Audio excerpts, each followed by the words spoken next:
let us say good day to you this day of your time. How are you all? All right.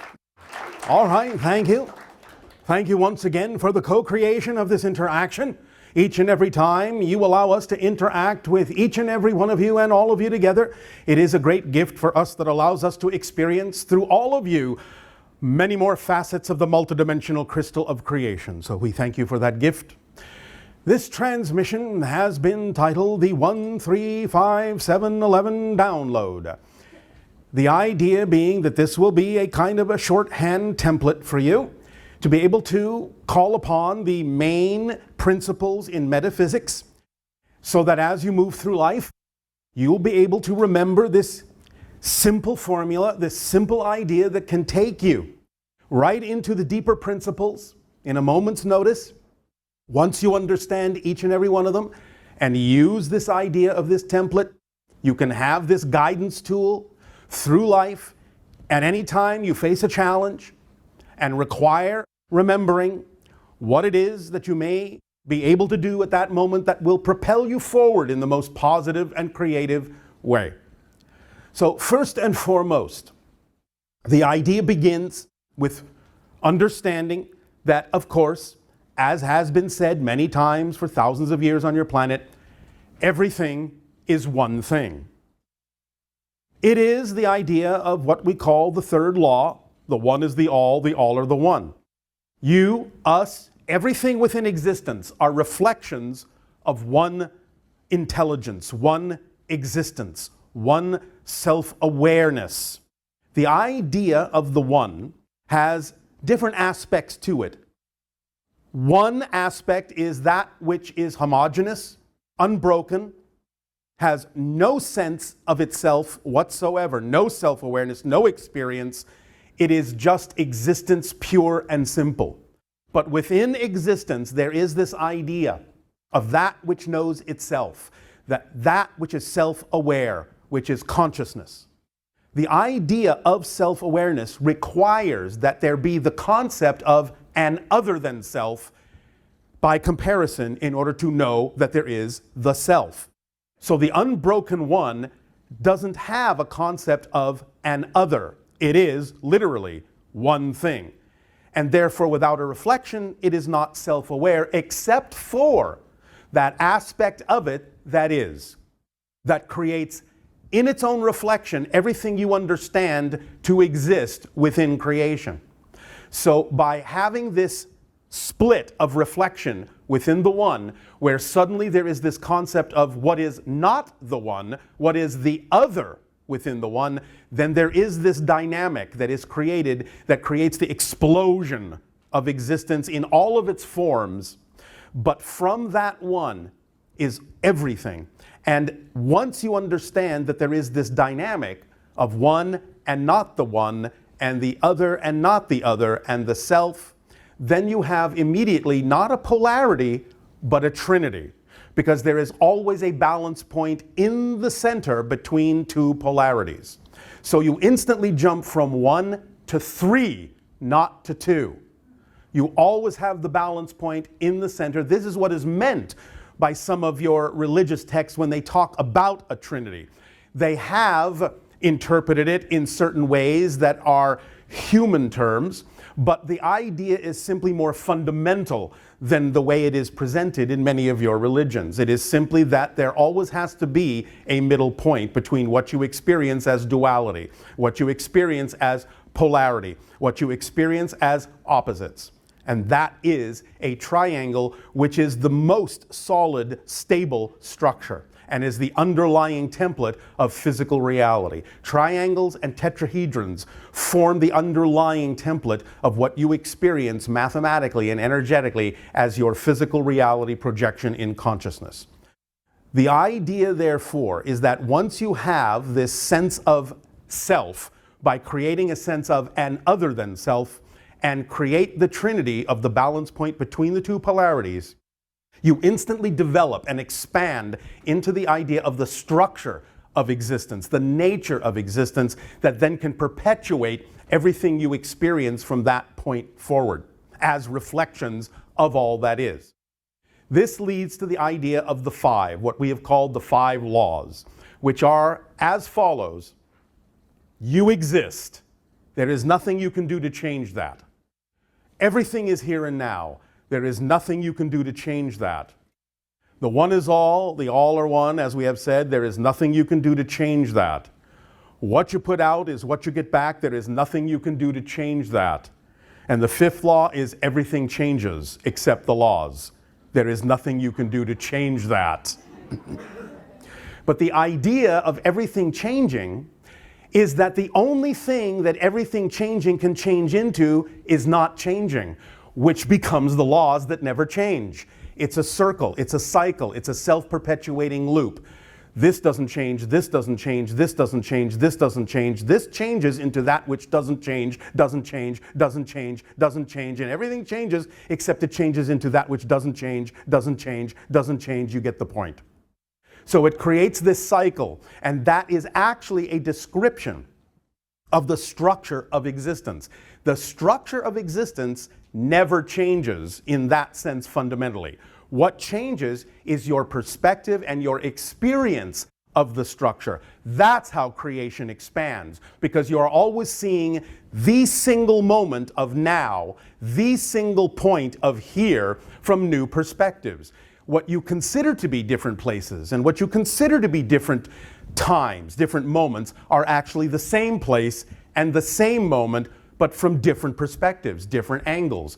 And this goes on and on and on in an ever-expanding spiral, and it never, ever ends. So you can have an infinite number of experiences that are constantly shifting and constantly changing as your perspective and definition of yourself changes, but you never change the structure. That is a fundamental underlying basis for everything you experience. And if you can remember the underlying structure, then you will always have a foundation to stand on, no matter what challenges you face in life.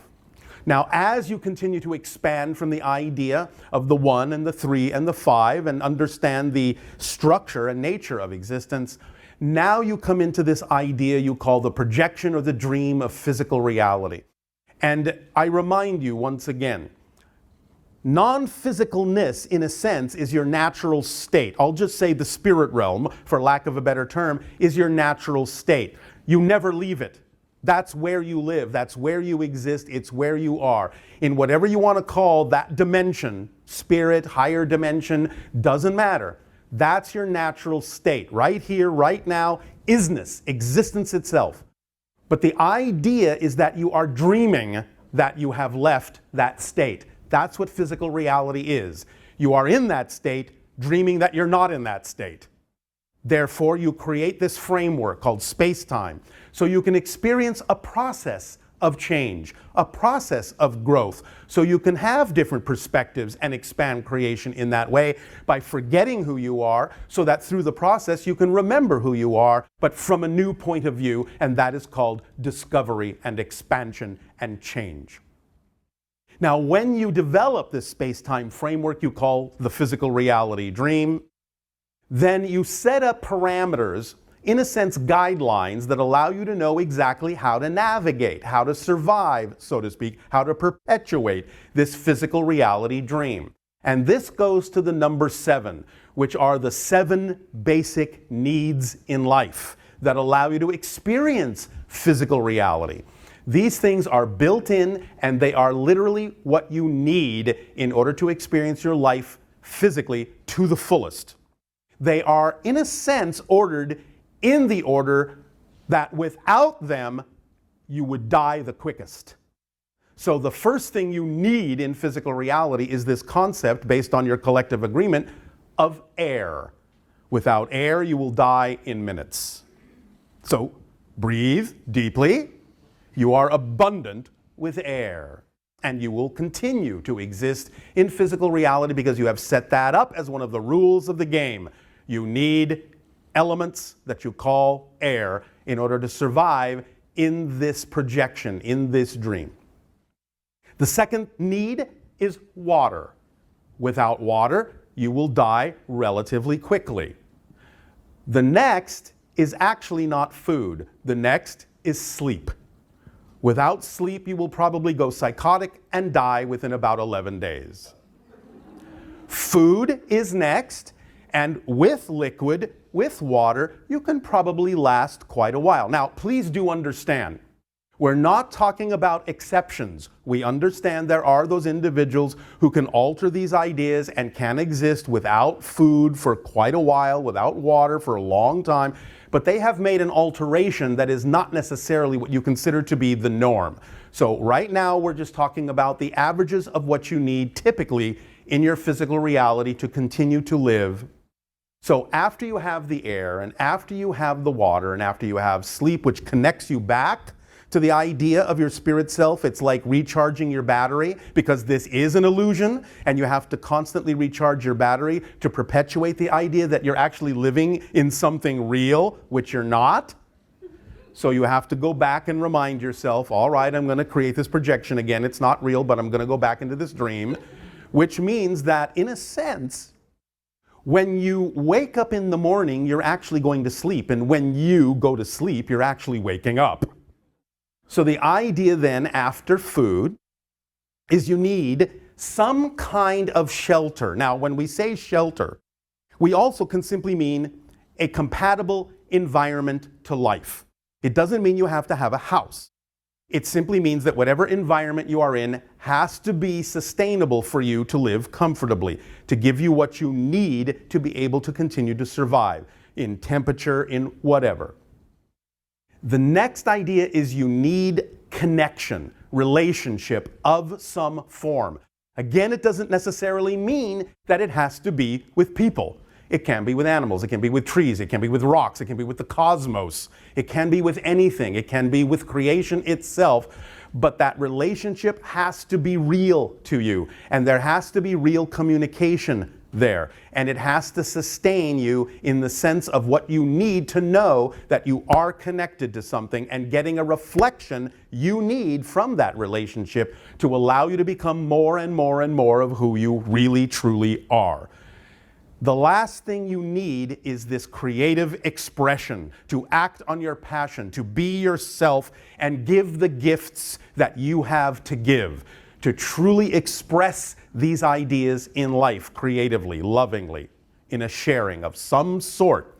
These are the things you need to continue to survive. Now, we understand that when we talk about the idea of relationship and we talk about the idea of expression of creativity or following your passion, it isn't necessarily something that is going to immediately end your life if you're not really doing it, but it will, for lack of a better term, kill your spirit if you're not doing it. And eventually, if you dampen down the energy of your spirit and don't fulfill the idea of being yourself, which is, after all, your fundamental purpose in life is to be you as best as you can, your unique self as best as you can, then the idea is that you do sort of die slowly, or you bring yourself into circumstances that allow you to die quickly, or even perhaps take your own life. The idea is that you do need these things. These are the fundamental needs in life. They are different from the concept of what you may say you want in life. Remember that needs are synchronistically provided to you if you're acting on your passion. You will have everything you need. You may not always get everything you want. I think you have a song by that title. The idea is that sometimes your wants can coincide with your basic needs, but very often, because of negative belief systems, fear-based belief systems, and the negative ego structure, your wants will very often not actually be representative of what you truly need.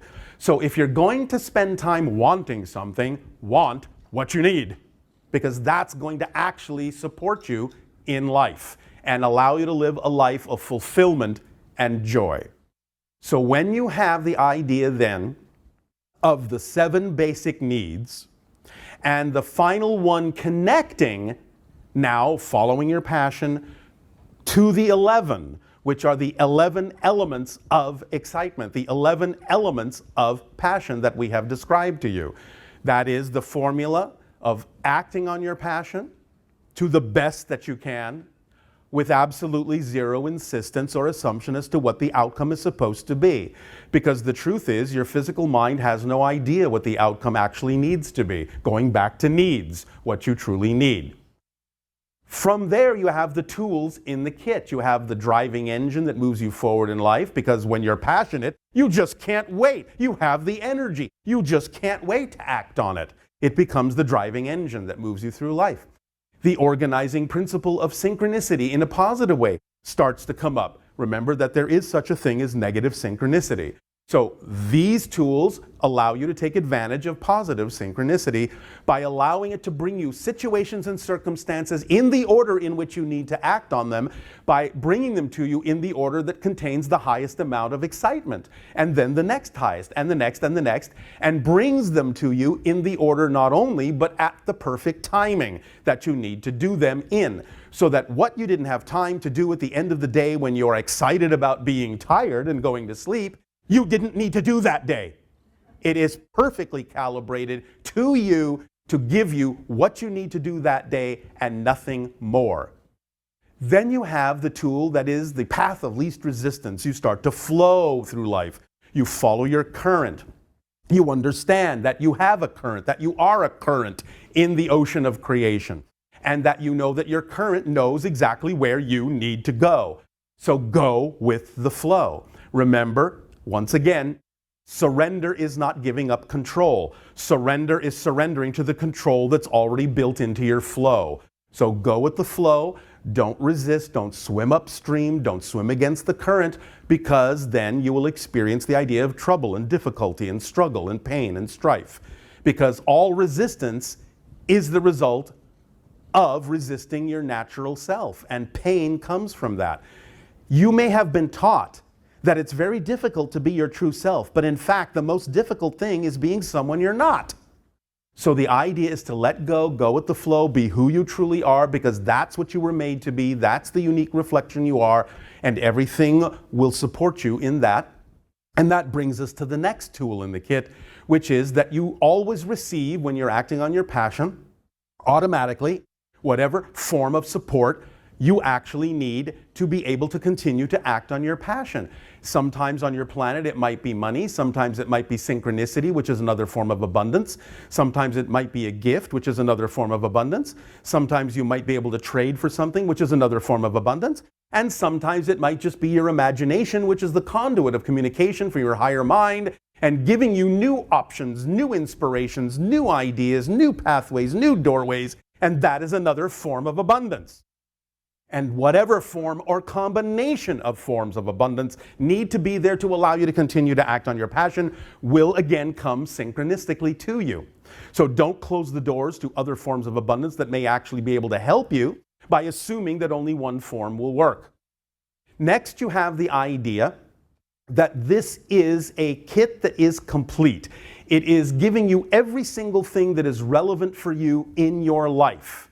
And then you have also the reflective mirror tool in this kit of passion, which reveals to you anything within your belief system that might be out of alignment with your truth, with your passion, so that you can identify that negative belief, that misaligned belief, understand that it doesn't belong to you, understand that it's nonsensical, it has nothing to do with you, and let it go. Once you allow yourself to experience these tools, then you stay in a state of positiveness, so that no matter what happens, you will always know, you will always derive a beneficial effect from it, because it doesn't matter how it looks, it doesn't matter what the situation was created from, it doesn't matter what anyone else's opinion in the situation is or anyone else's experience of the situation may be. If you stay in a positive state, you can only extract a positive effect from it. This is simple physics. What you put out is what you get back. Remember, that's the fourth law. So the idea is, when you have an understanding of acting on your passion to the best you can with no insistence on the outcome, you activate all these tools and you have the 11 elements of excitement at your disposal. They act as an instruction manual for how life works.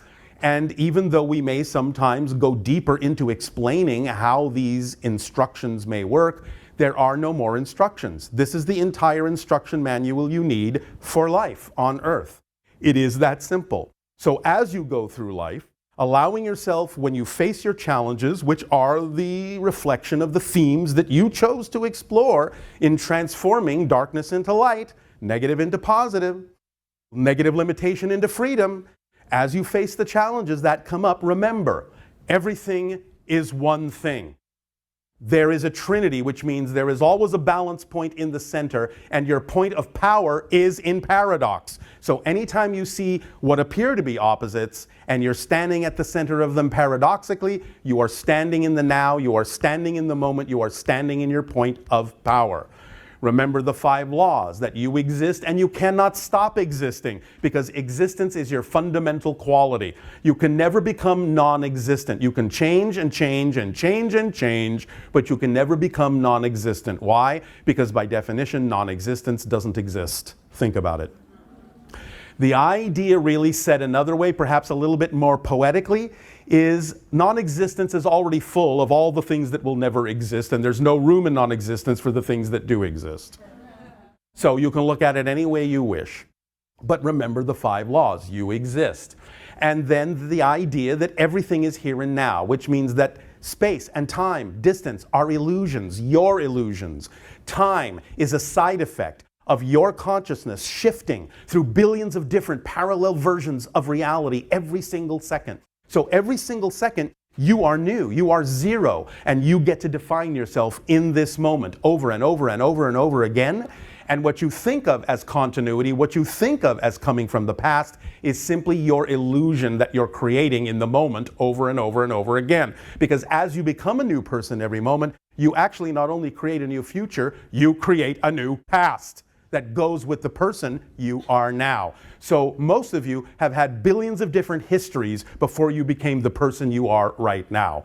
And if you understand that completely and utterly, you will know that no matter who you are right now, whatever you define yourself to be right now, nothing in the so-called past can ever affect you if you understand that you're the one creating the connection to that idea.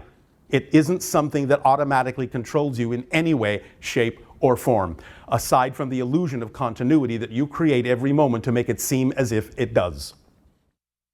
The idea, again, that the one is the all are the one, everyone is a reflection for everyone else of things that may serve you. This is why relationship is important. This is what relationships are for. To see the reflections from others that support you in finding out in those reflections who you truly are more and more every day in every way.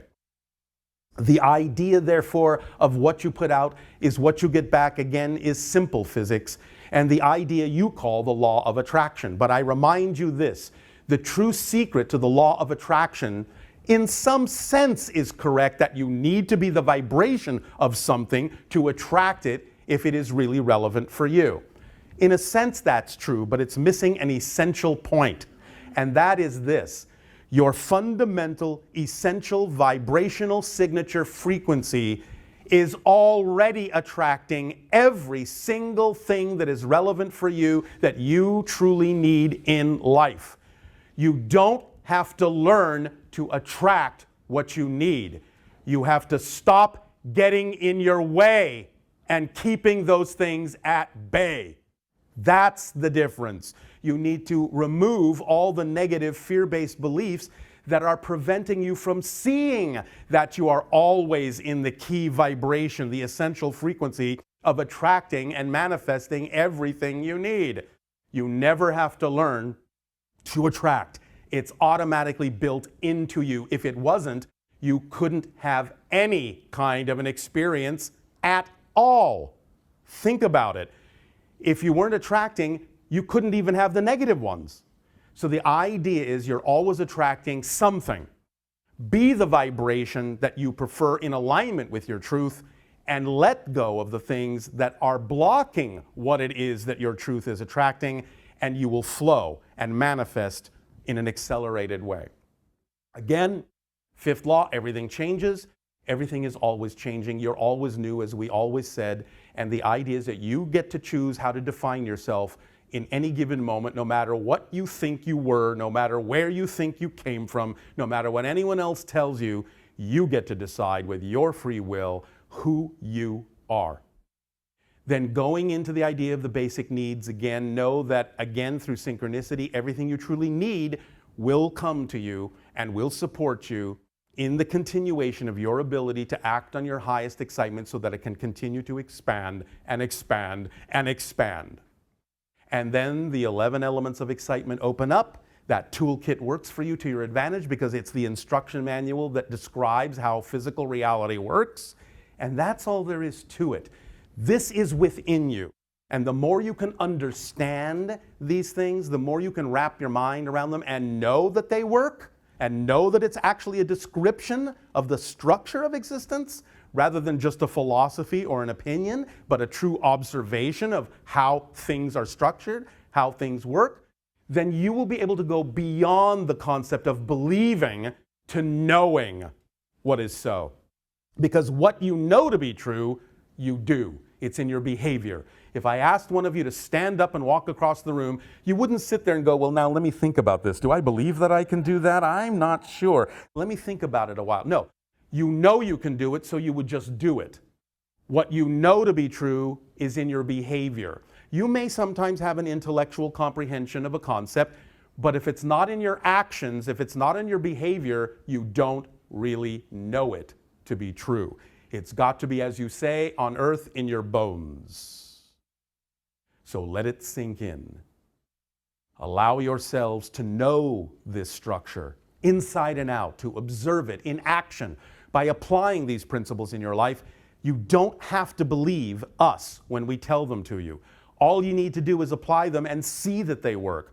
They have worked for us for millennia. They will work for you if you choose to allow them to work for you. But it's completely in your hands because it's your life, it's your choice. We have no agenda that you must listen to us at all. We do this because it is our passion and our pleasure to share this with you.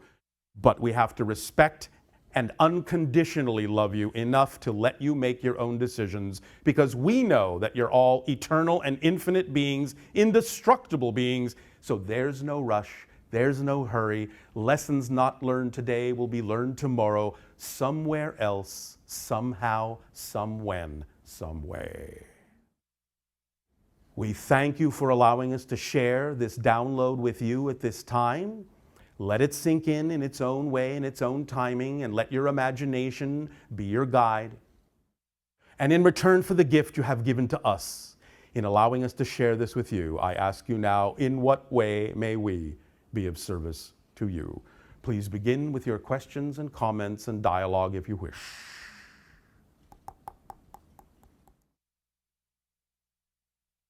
Hello, Bashar. And a you good day. Good to see you again. Well, you're not seeing me, but thank you for the sentiment. So my first question is about a dream that I had recently. Yes.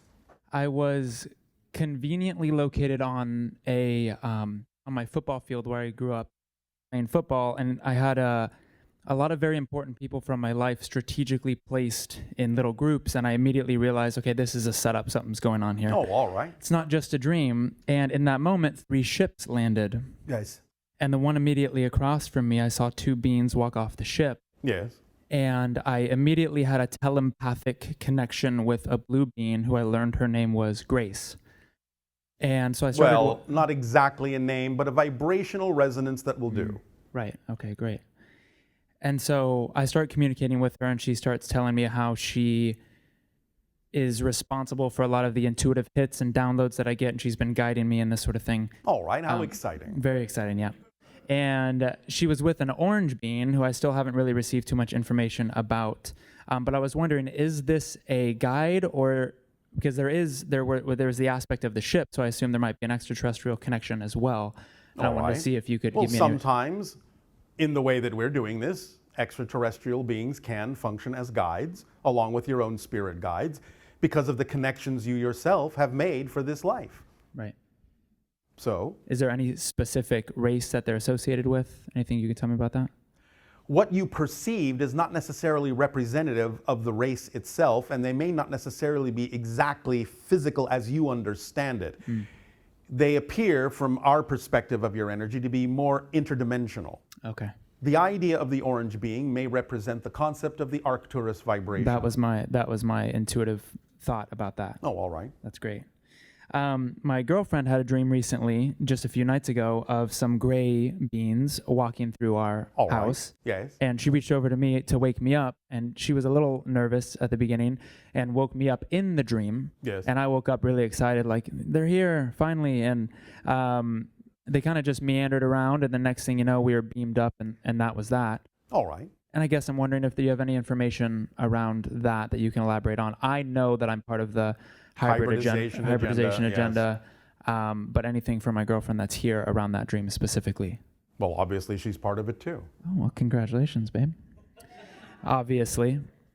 Which means there are probably children involved. Right. And that leads me to my next question. Thank you for the synchronistic of synchronicity. you. Yeah. Beat you to it.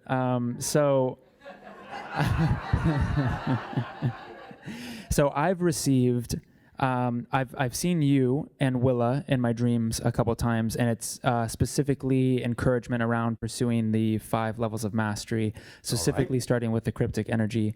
And well, yes, that's where you start. That's where you start. And so I went to a willow tree, and I communicated with the willow tree, and I got a couple names of hybrid children, and what I received very strongly was Pearl, which I did grow up on Pearl Street, and I live across from an apartment complex named Pearl, and the synchronicity there. Yes. I received Apricot and Peach as well. I'm not sure if that's... Most hybrid children will take names from nature. Right. So I guess my question is, I feel intuitively that I have at least 3, at least that I'm aware of, that the genetic material is significant enough to consider them a child. 17. 17. Yes. Over 80%. Well, I'll say over 60. Oh, great. Woo. Good to know. If you say so. It's exciting. All right. And you brought through the energy of Morning Star, or you referred to Morning Star as a member of the, I believe, eventually going to be the 7th hybrid race. Yes, the Anuhet. Yes, and after you brought that through, I went home and I went to the store, and I was just spontaneously attracted to the back room, and I saw some crystals that I was really attracted to, and right behind it was this whole sign that said Morning Star and a series of other synchronicity. I was wondering if I'm making any sort of connection with Morning Star specifically. May I use a common word on your planet to respond? Yes. Duh. I beat you to that one. You did. That's great. That's great. I'm really excited about, so I host transformational retreats around the world, and the retreat centers are now evolving to retreat sanctuaries, and I was... Does that mean you give them more than one treat? That's why it's a retreat? You could say that. I mean, it's kind of the treat that keeps on giving. Yes, it is.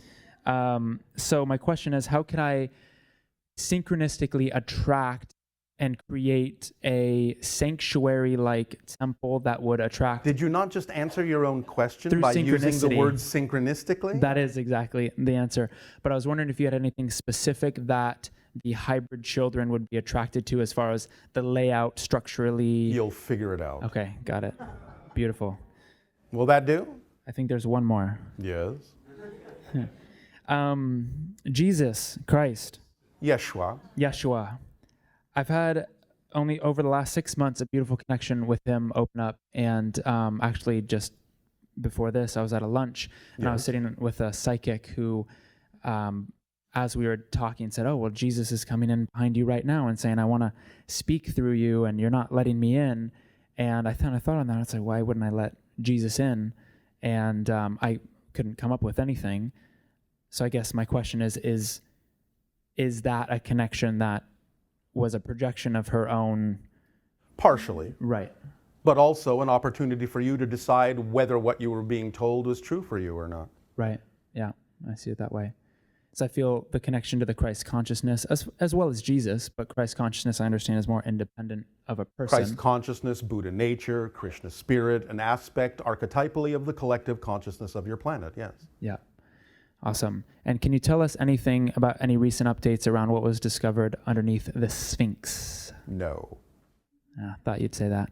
All right. Thank you, Bashar. How psychic of you. Thank you. Thank you.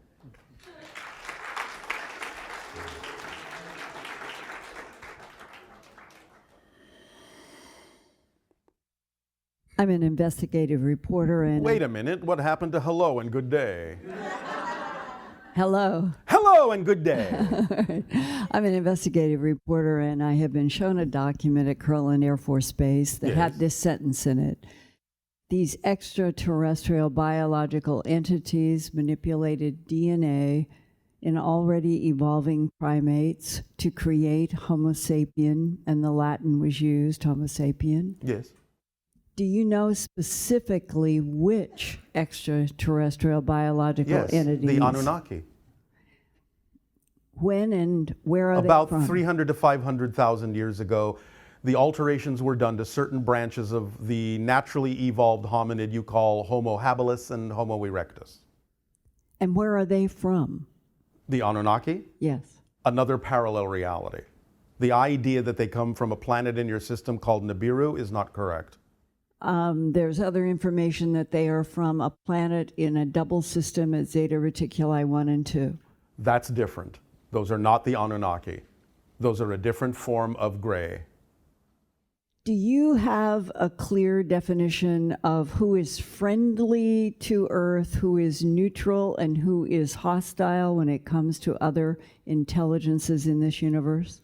We are aware of such, but the idea of the ones that are interacting with Earth are either neutral or friendly, or in a sense, the way you might perceive them is simply they don't really take you into account.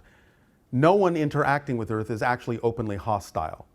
No one openly hostile is allowed to interact with Earth. But there are insidious ways to interact that would be manipulating minds, abducting humans, The implanting. idea of the abductions, you must understand, is something that is the result of an agreement made on a higher level. Even though the individuals may not know that or remember it, they volunteered. Hybridization of Earth could be interpreted by something like the Pentagon as being an invasion. Yes, because many individuals in your Pentagon have fear-based beliefs, instead of understanding that it is part of the natural evolution of your world to become the sixth hybrid race, which is part of the transformation taking place now. And what would the sixth hybrid race be from your point of view? It would be a blending of the hybrid children that will come to live among you and the humans that exist on your planet now, along with intermixing of certain other genetic traits that already exist within you and within them that will come out in more strong ways once the mixing begins. And in about 1,000 years, you will find that the majority of the beings on your planets will feel the full effect of the hybridization genetics that exist within them, because remember, being that you are already hybridized by the Anunnaki, you contain many different kinds of hybrid genetics. It's one of the reasons you actually have many different races on your planet.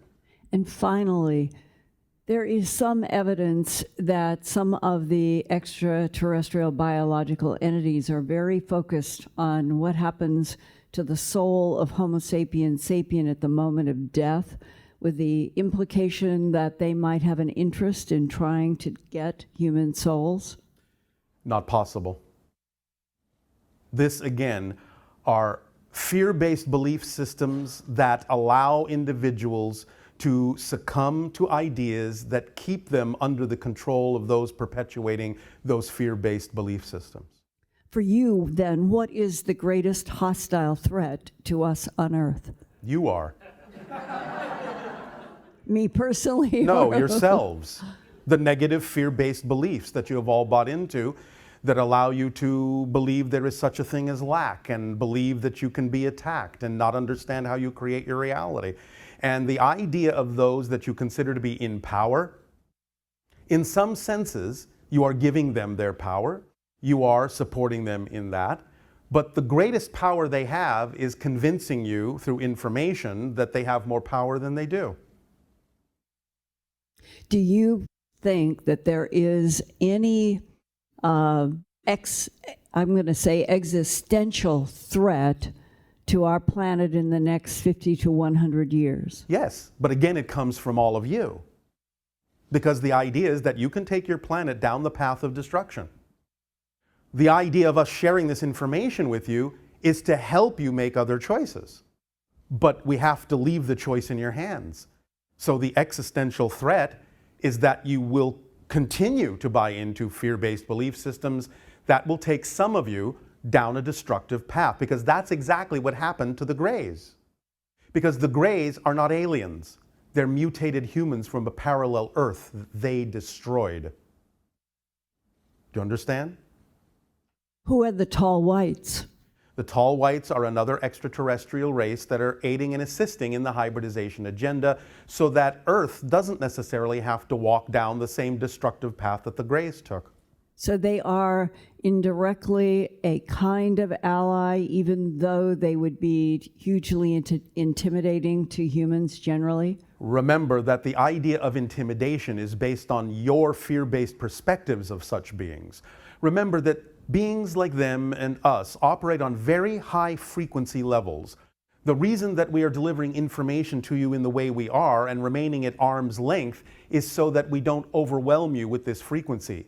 The frequency would force to the surface things within your own psyche that you may not be ready to integrate and face about yourselves, and actually cause psychotic shock within you. When you apply a lot of the information that we are sharing with you into your life more and more and raise your frequency, then you become more vibrationally compatible with us, and that's when open contact will happen. How long would that be?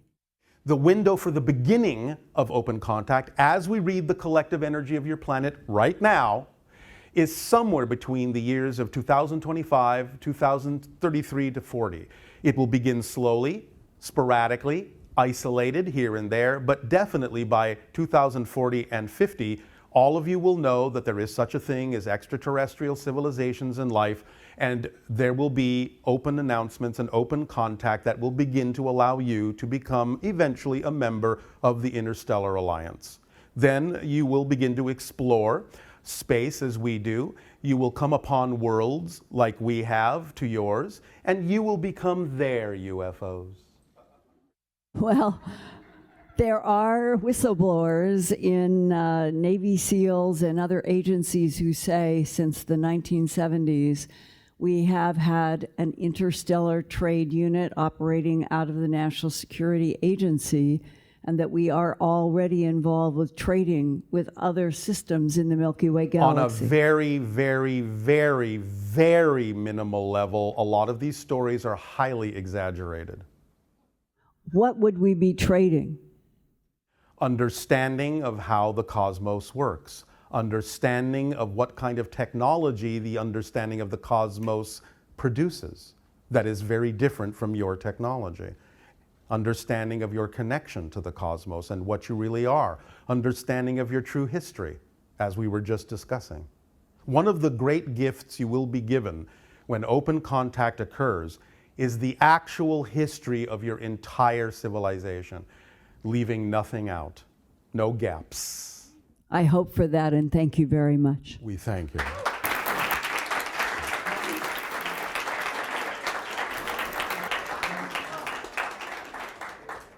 Hello and good day. Hello and good day.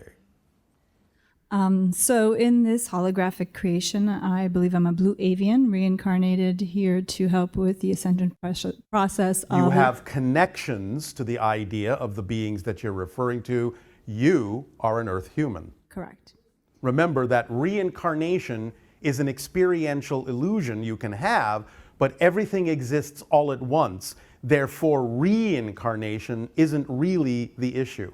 It's multiple simultaneous incarnations you make connections to draw information and experience from to aid and assist you in this life, exactly the same way they may be doing the same for you or to you for their lives. But everyone exists at once. As an individual physical being, you have never been any other physical individual, and no other physical individual ever becomes you. Only from the oversoul level can an oversoul say, that's my life, and that's my life, and that's my life, and that's my life, simultaneously. Reincarnation can be experienced as an experience, but that's simply a perspective from within the space-time framework. Okay. Does that make sense? Yes. So you are connecting to beings that you are referring to as blue avians, but you yourself are an Earth human. Right. So you answered my second question before Thank I asked you. So back to the first question. Is there a planetary system that the blue avians currently live in, and is their planet inhabitable? It is.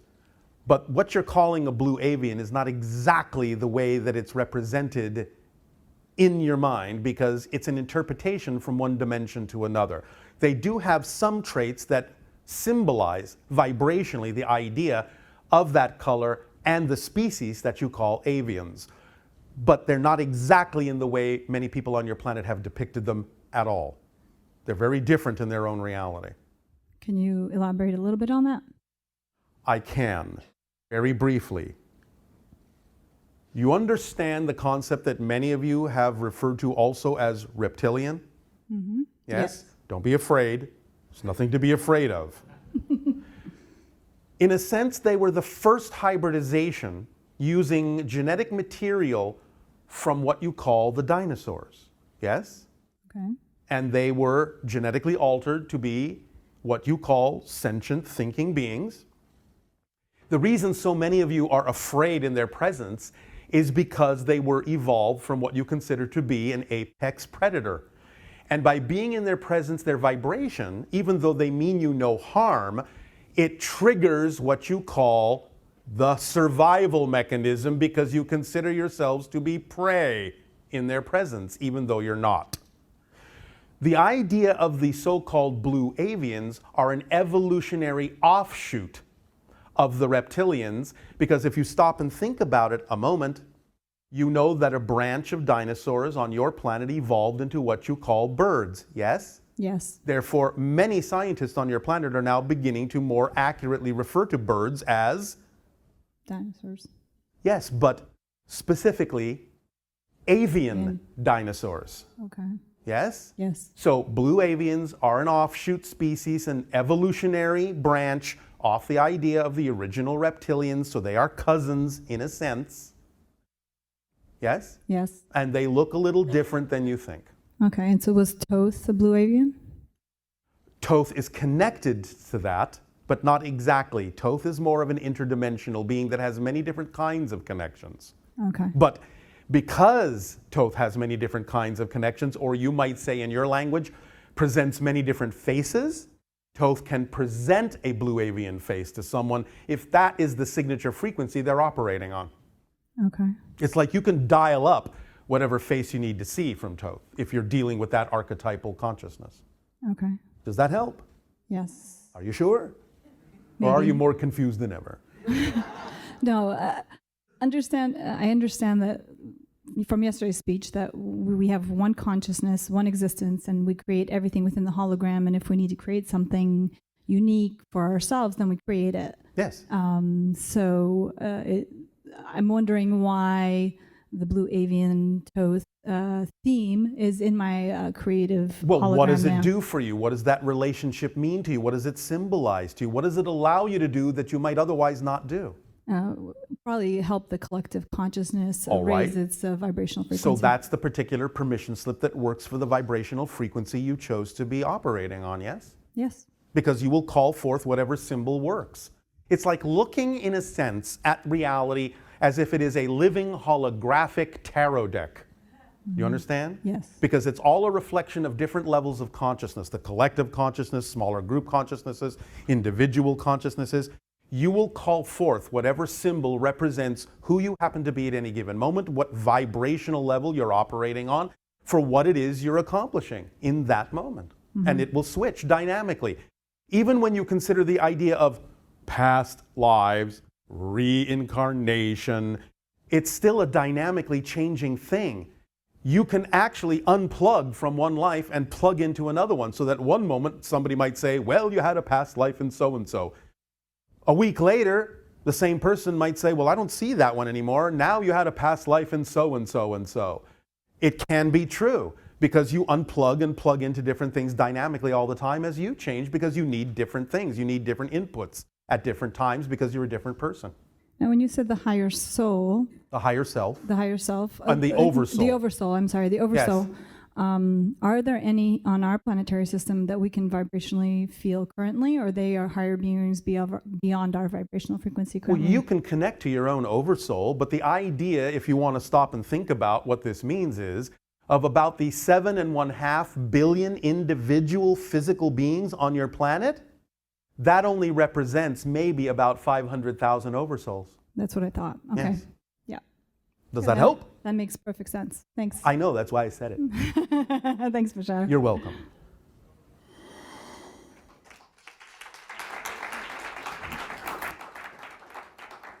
Hello, Bashar. And to you, good day. Thank you so much for being here. It is our pleasure and our passion. So, pursuant to our recent conversation about... One moment. Do we owe you a happy birthday? Yes, thank you. I'm so thrilled to share it with you.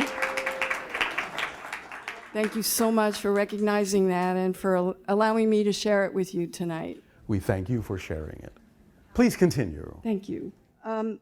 So we recently talked about my high sensitivity to sound and light and some of the challenges that Yes. I've been dealing with. And I did some research and I discovered that scientists have found a temperament or a trait called highly sensitive people.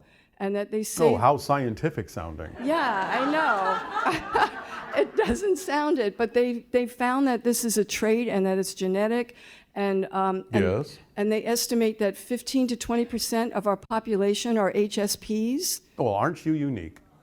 Well, I think I'm curious if most of the people here this weekend are HSPs because... No. No?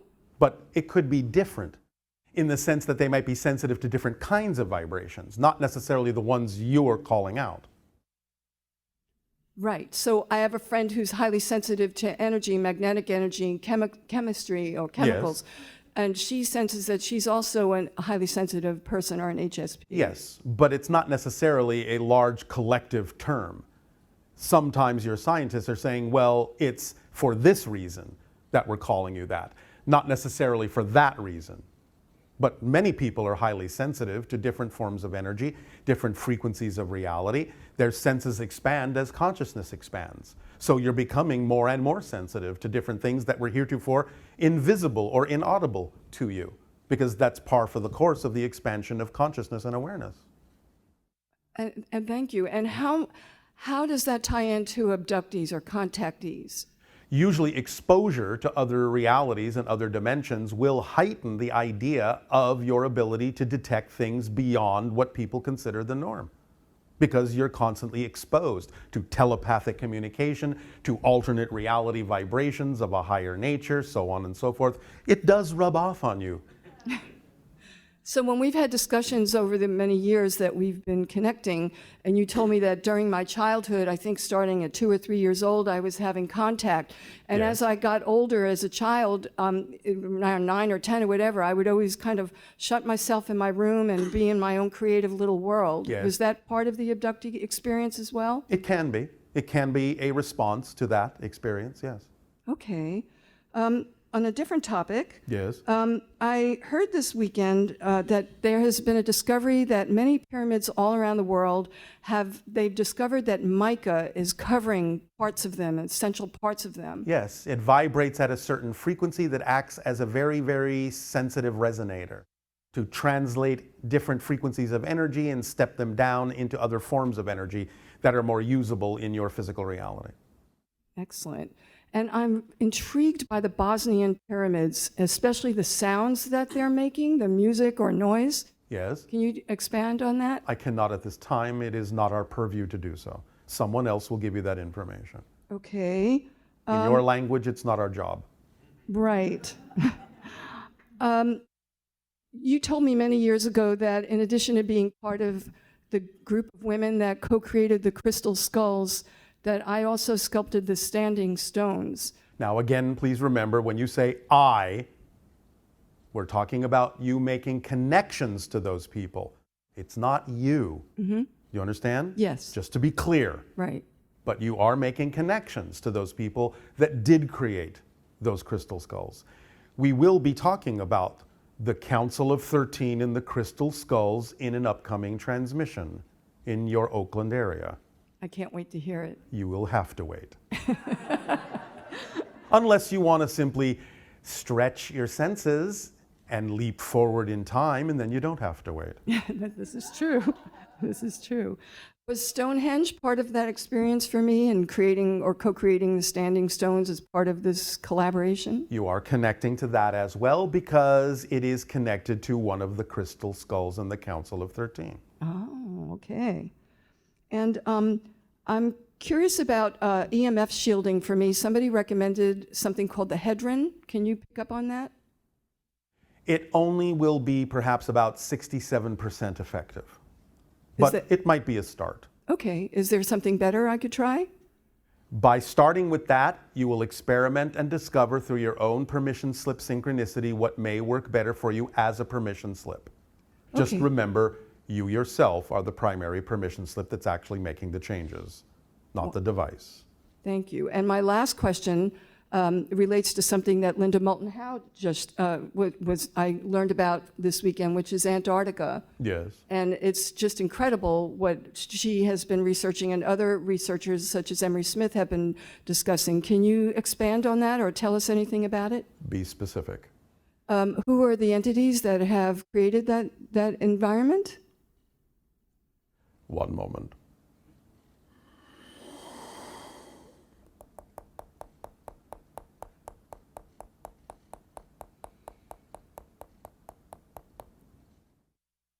All we are allowed to say at this time is that it is a faction of a different group of beings that you would call Greys, but not the Greys you're typically familiar with. You have to understand something very important.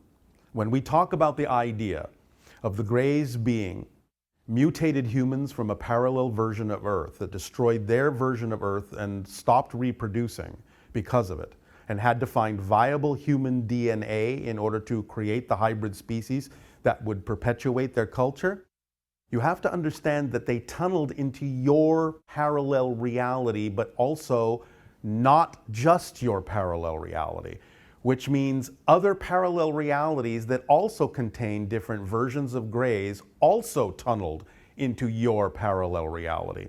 You're not dealing with one particular group of Greys. This is one of the reasons why some of the information is somewhat confusing on your planet.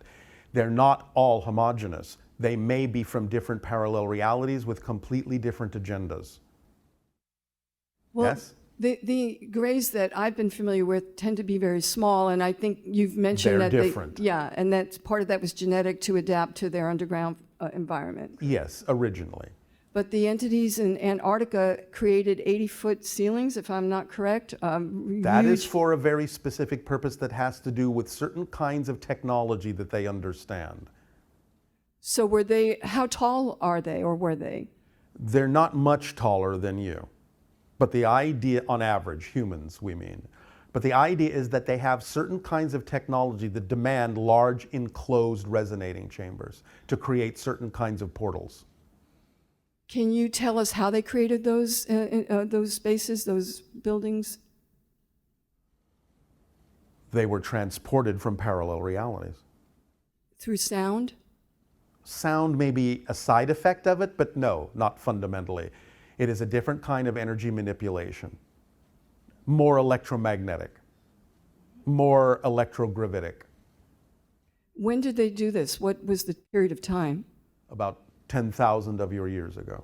And are they coming back? They have never left. So they're there, we're just not able to visibly see them? Not all the time because of the portals.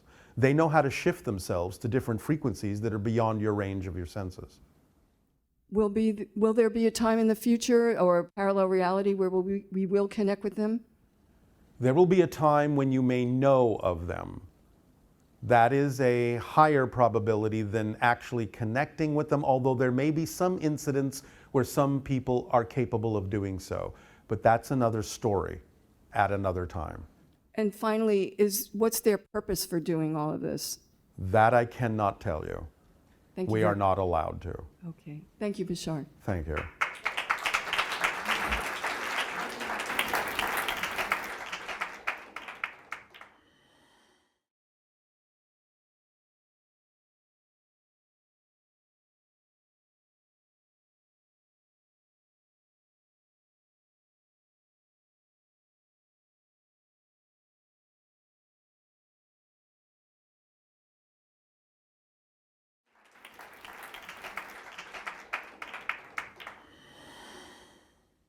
Hello and good day.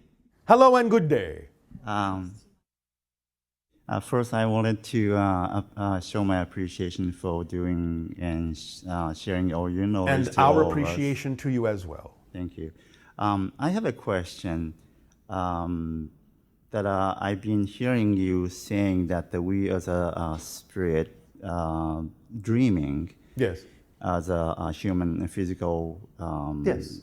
And then you just explained to us that actually we're sleeping while we're awake, and then we're Awake while you're or sleeping. Yes. Okay. And then in difficulty for me is that as I am, my understanding of myself is a spirit being having human experience as I am in this physical Yes. body. That's the same thing. Right. But you're not actually in the body. Your body is in your spirit. It's just that you focus part of your spirit identity down, and then that particular focus becomes your physical experience. So the spirit is creating the physical body out of its own material. It's like the idea of, I know this is a crude analogy, but the idea of water suddenly focusing a part of itself as ice. And the ice is the physical experience. But it's not like the water is in the ice per se, even though the ice is made of water. Does that make sense to you? Yeah, yeah. So ice is the water. Water is the You ice. are spirit in physical form. It's not that your spirit is in your body. Your body is your spirit in physical form, a part of it. So how are we forgetting that we are a spirit? Because the idea is to forget. The focus is so strong. The belief systems that are created within the physical mind are so strong because they have to be that strong in order for you to actually have a physical experience, because physical reality isn't real. So you have to have belief systems that get you to forget that physical reality isn't real, or you can't have a physical experience. It's just an illusion, it's just a dream. So belief systems reinforce the idea through emotions and thoughts and behaviors and experiences that physical reality is actually solid, and it's not. Okay, so I understand that we are paying more awareness is shifting to the physical rather than the spirit. How do I shift that and expand and have a You remember the transition? formula? Mm-hmm. You follow your passion to the best you can with no insistence or assumption on the outcome. All the rest falls into place. That's how you raise your frequency. That's how you expand your consciousness. That's how you expand your senses to become more aware of the fact that you're creating this reality, and then space and time become more flexible, more malleable, more plastic. You begin to see that it's an illusion. You become lucid in the physical dream, and you can manifest things more consciously because it is simply a projection of consciousness. So it is a gradual shift. It's not It's like as one fast morning you or wake as up. slow as you need it to be I see. for you. I see. Does that help? Very much so. Thank you. Thank you very much. You're welcome.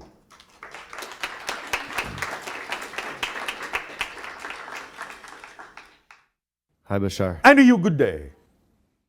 It seems very easy for me to get insights and ideas all the time for myself and other people. Yes. But I feel a lot of resistance when it comes to writing things down or putting them into the physical. It might be through trauma from school, but it feels like it's my highest excitement, and also I'm dealing with that resistance a lot. It's highest excitement to write them down? To write and to create instead of just having them be All right. in my head. Then let's examine the belief system behind the idea. What is it you're afraid will happen if you write them down?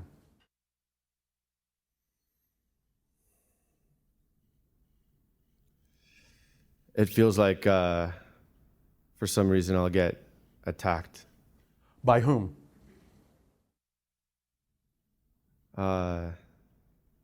Some nebulous, unknown people somewhere, somehow, who will suddenly find you and hate your writing so much that they have to attack you because of the things that you're saying? Is that what you're afraid of?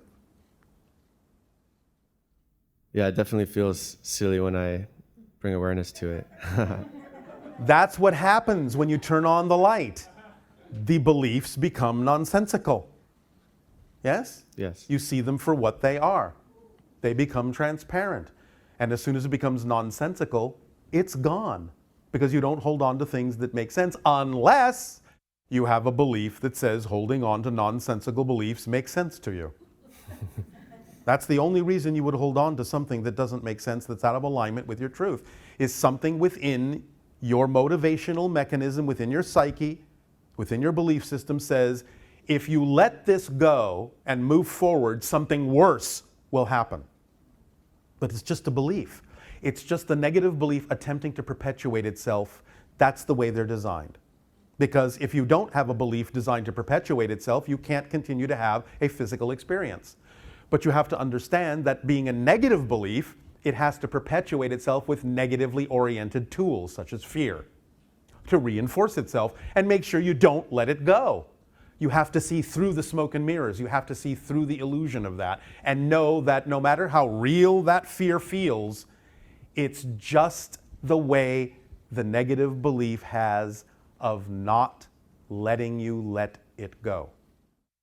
That's all it is.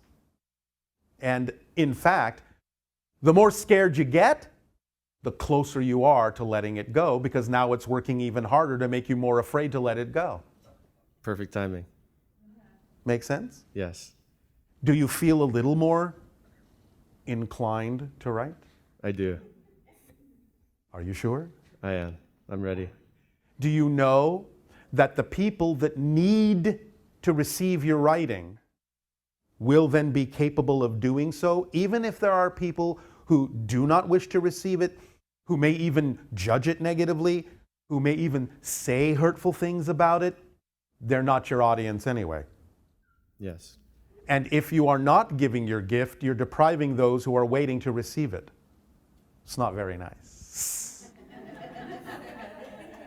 Yes? Yes. Is this making some sense? It does. Are you feeling a little more relaxed about the idea of writing I am. Thank you. and putting yourself out there? Yes. Thank you. All right. Anything else? I got it. Thank you. Thank you.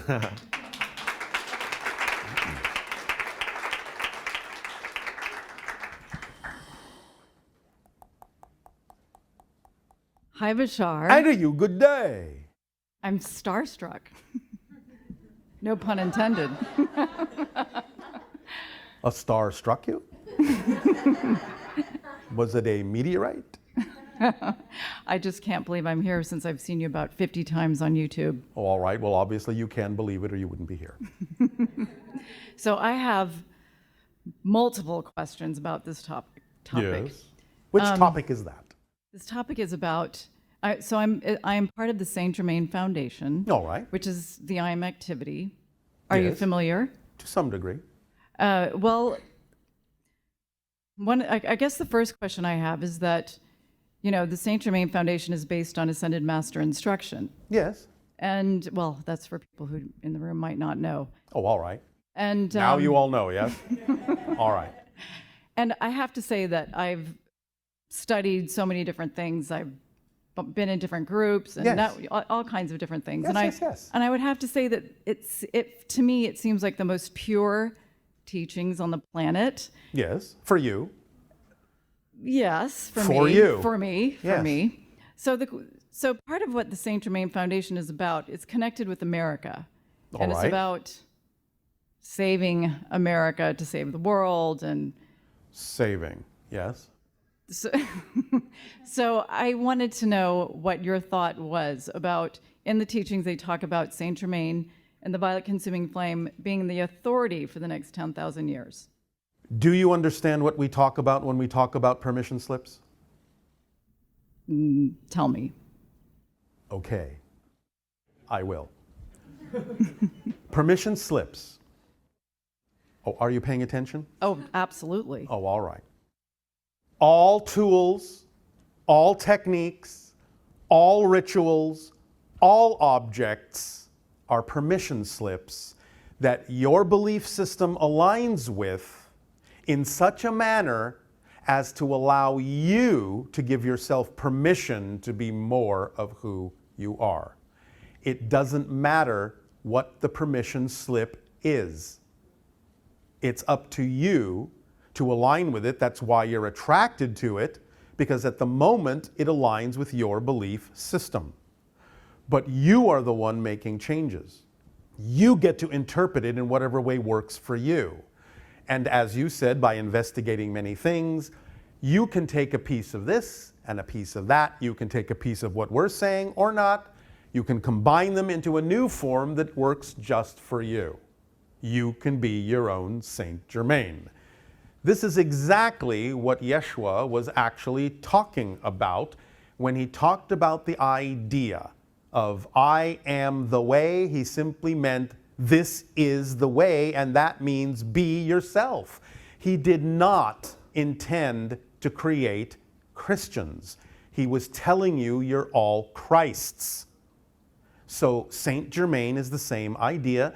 There will be different interpretations of this that work different ways for different people with different belief systems on your planet, or not work for them because it's simply another permission slip given by the archetypal collective consciousness symbols that represent all the different belief systems on the planet and present these ideas in a myriad of ways so that it will work for everyone in their own way. If there was only one path, there would only be one person. Look around. So what do you have to say about ascension? Since they do give Ascension is just raising your frequency so you can start perceiving reality in a different way. You're in the middle of ascending just by exploring your consciousness. Well, they talk about purifying the body. Yes. And also being harmonious. And yes, nothing et cetera, wrong with that. And again, when you do raise your frequency, you will probably gravitate to do those things automatically because it will feel natural to you in that state to do so. So you don't. It's not about forcing yourself into the state.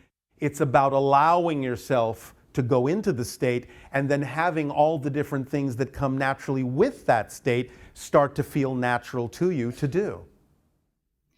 So when they talk about the Kumaras walking the earth once the access changes, do you see that that will be approaching soon? You are in the middle of the transformation. And as we said, you will find that many things will change between now and your year of 2050. But the idea is to understand this. Remember when we talked about the idea that there are multiple infinite parallel versions of Earth that simultaneously coexist? Mm-hmm. Yeah. You are now experiencing a literal physiological splitting into those parallel worlds. It's why there are more shakeups, breakups, things falling apart, old systems drifting away, all sorts of chaos going on your planet, because those parallel realities are actually now splitting, and whatever vibration you are is what determines what parallel reality you start experiencing. And in the years to come, even though you can still see people living in parallel realities on Earth that might be vibrationally incompatible with yours or different than yours, in the years to come, you will no longer see them when you are ensconced in your own parallel reality. Remember, you never change the world you're on. You change yourself and you shift to other versions of Earth that are vibrationally more reflective of the change you made within you. Wow. The world you were on is still existing, and the people that didn't want to change out of that vibration will continue to exist on it and experience whatever is, excuse the pun, germane for that reality. So when they talk about the millions and millions that will come into the IM activity, and yet we see like 5 people maintaining entire huge temples, what in your opinion is that, the reasoning for that? You will have to ask the people, because everyone has their own reason for doing it the way that they do it, their own belief system about what they believe they need to do in the way that they're doing it. So it's the belief systems of the collective, of the group. Yes, of course. There are, as we said, group consciousnesses, group belief systems, group agreements, but that may be the path they need to walk. That's And okay. So they also talk about the 3rd episode of Washington's Vision, Yes. George Washington's Vision. You can break these things down into whatever stories you wish. They are stories that you tell yourself to make sense out of the ideas in your belief system that work or don't work for you. It's all a story. Physical reality is a story you're all telling yourselves, that you're all sharing by co-creating it. But each of you is in your own reality. So basically the future is true. What David Wilcock says, there will be no religions. In a sense, that's true. There will be more of a direct spiritual connection to creation and existence itself, because religions really will be seen ultimately in the version of Earth we're talking about. Yes? That moves forward in that way. Religions will be seen as unnecessary, in a sense, middleman objects that don't need to exist to come between you and your direct connection to the cosmos, to creation, to existence. There will still remain Earths that experience not only the religions you already know, but even deeper, more dense ones. Yes? But you will be on the Earth that works for you. Now, you can act as living examples and share with others ideas that can allow them to also know they are capable of choosing the reality they prefer and shifting their vibrational frequency in those directions. But that's all you can do, is being an example that it's possible. You still have to let others choose what they choose unconditionally, because if you're not going to be unconditional to them, why should they be unconditional to you? Is this making some sense? Well, now I'm more confused. Oh, good. That may be the beginning of wisdom. Well, it just Because now you are co-fused. You are beginning to see that different ideas can simply be different ways of doing the same thing. In a sense, if you really want to encapsulate and boil all this down, I guarantee you, ultimately, all roads lead home. All roads lead home. Some may take longer than others. But you are infinite, eternal, indestructible beings. There's no hurry. What's your rush? Well, I guess it was just this higher duty, like, oh my God, if there aren't people here decreeing for America, then who will be? So I guess it's like the last 15 years of my life have been completely dedicated to this. And I'm thinking, that's fine, but if you're getting tired of doing it that way, it's okay to do it another way that works for the new person that you are becoming. It's up to you. All permission slips are okay. so America won't fall on the ground if I step out. No, it won't. But the thing of it is, the America that will be the America you prefer to live in will be what you wind up in. The one you don't prefer will still go on, but you won't experience it. Does that make sense? Remember, there are an infinite number of Americas. Yes? So I just have to choose which one I want to be part You of. just have to follow your passion, and that will automatically navigate you into the one that is most reflective and workable for you. That's why we give you the formula. It's a navigation tool. It's your compass needle pointing to your magnetic north. It keeps you aligned with the path you are. Notice I didn't say the path you're on. The path you are. The vibration you call passion, love, excitement, creativity. That is the language of your higher mind telling you, this is you. Move in this direction because that's who you are right now. It may change. The excitement may come in another form, because when you change, it may have to come through another way for it to make sense to the new person that you are. It's as simple as that. That's why we simply suggest that you follow the thread of excitement.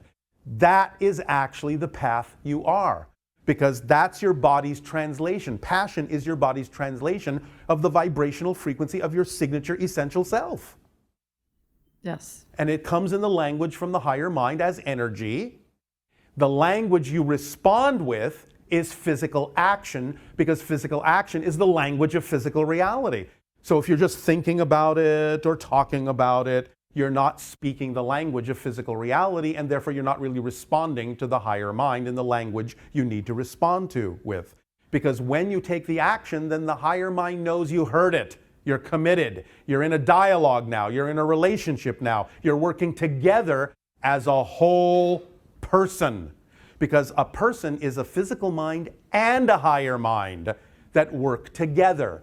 If you're only allowing, and I'm not saying you're doing this, so please don't take offense, if you're only allowing the physical mind to control everything and determine everything and are shutting out the higher mind, you are functioning as a half-wit.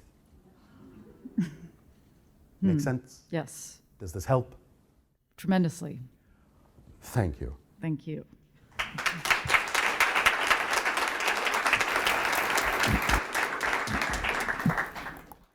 Hello, good day, Bashar. And to you, good day. Bashar, we Yes. are moving through billions of parallel realities through every second. Yes. I once did an exercise focusing on the now moment and focusing on the shifting, and then I ended up in a parallel reality in the body of someone else. Well, it's not really the idea of you ending up in their body per se. It's a focus of shift of your consciousness expressing itself through another version in a parallel reality that is the representation that has to exist in that reality. Okay. Does that make sense? That does, yes. All right. So does that mean that every parallel reality has an own parallel self? Yes. Okay. Oh, not everyone necessarily has to in a way that you would recognize it as such. It might be so different you don't recognize it as another version of yourself. Okay. And therefore it might have such a different agenda, such a different theme of exploration that it would seem to have nothing to do with you. But everything is a reflection of everything else. So the answer is yes, but experientially it might appear to be no. Okay. So in these infinite frames we are going through, what's in there? Is that all about parallel realities of me, or is that also other connections? Yes, everything. Everything Everything in that existence is relevant or? for you Okay. in this focal point. Okay. You are And- connected to all of existence, but most of it is not relevant for this particular experience. I understand. So from second to second or from hour to hour, am I going through the same parallel realities every moment, or is that changing? What do you mean the same? Obviously you are changing frames. Yes, but the billions of frames you go through, Yes? are they now the same as 5 years ago? No. No. How can they be? Otherwise, you would be exactly the same as you were 5 years ago, Yeah. which does exist, but that's not you now. That's not your focus now. No. So by definition, the very fact that you conceive that there is a difference called 5 years ago tells you that they're not the same frames. Otherwise, you wouldn't have that concept of 5 years ago. Does that make sense? Yes. Any difference you make is a different reality because the smallest change is a total change. Okay. It may seem to be only slightly different from the last reality, but it is a completely new reality. Okay. So what you say is that if I make a change, all billions of frames make a change. No, you are allowing the different frames to come through you in the order in which you need to experience the concept of the change that works for you. Okay. It's not that the frames are changing per se in and of themselves. Remember, the structure never changes. The frames are the structure, but you go through them in a different route. Okay, that's Yes? what I meant. Yes. Yes. So what is the mechanism? Is it through our beliefs that we focus on a certain frame? Yes, Okay. because that creates the energy, it creates the reality experience, and that is the reflection of the frame that comes from what you believe to be true in physical terms. Yes. Yeah. And if I would have a disruptive experience, so Define disruptive. well, now it all looks like continuous flow. I'm Yes, moving yes. my hand, and but if I would, let's say, have something, and it's now on position A, Yes. and in the next frame I would like to have it in position B, Yes. without seeing the movement. You can do that. That's how we travel from star to star. So, is that through beliefs? Well, in a sense, it is our collective knowledge. Because remember, knowing is above belief. Yes. Yes? So we know what the structure of existence is like, and therefore we can use it to our advantage to do that. The way we typically explain that idea in your terms is to understand that we don't see objects existing in a location. We see location as one of the properties of an object. So if we change the locational energy variable in a project, then it has to start existing at another place because it has now a new locational variable. Does that make sense? It is. So it appears as if you're skipping over frames. You're not really, but that's the experience you get, like you're skipping over frames. Yes. Because you're just going to the frame that makes sense for what it is you just created as a Yes. shift in frequency. Yes. So are you saying that we can't do such a thing without having the knowingness. What I'm saying is you're doing it already all the time. That's how things change.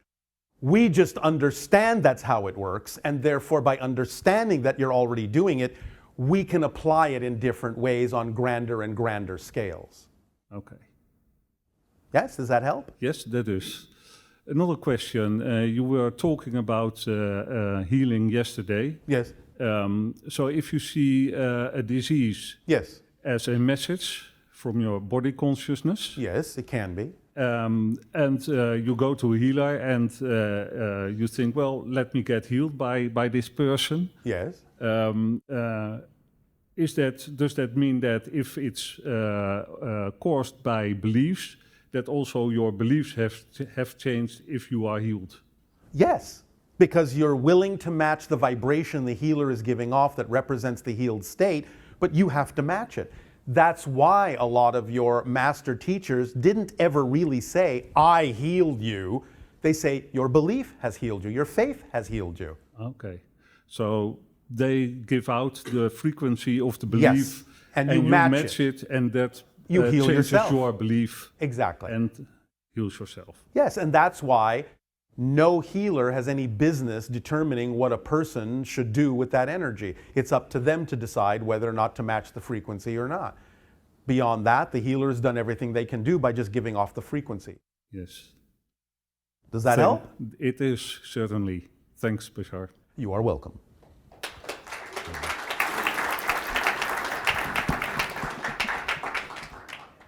Hi. And to you, good day. Good. Hello. My question is there, on Earth we call them twin flames. Is that something that's real, or is that something In a sense, yes, it can be, but we understand that many humans kind of get caught up in that to their detriment because they don't understand exactly what that can be, because anyone you're interacting with at any given moment that's reflecting something to you you need to know to become more of yourself is really at that moment your soulmate. Mm-hmm. Now, yes, there can be such a thing as an agreement between spirits that, yes, they will meet, they will match, they have arranged this, they have caused this to come into being because they understand that they need to reflect things to each other in a very specific way, and you can call that, a twin flame. But watch your definitions, because they can get you into all sorts of misleading assumptions about what that is supposed to mean and help you ignore all the other help and reflections you're getting from others who could be being your soulmate and twin flame at any given moment. Okay, great. Does that help? Mm-hmm.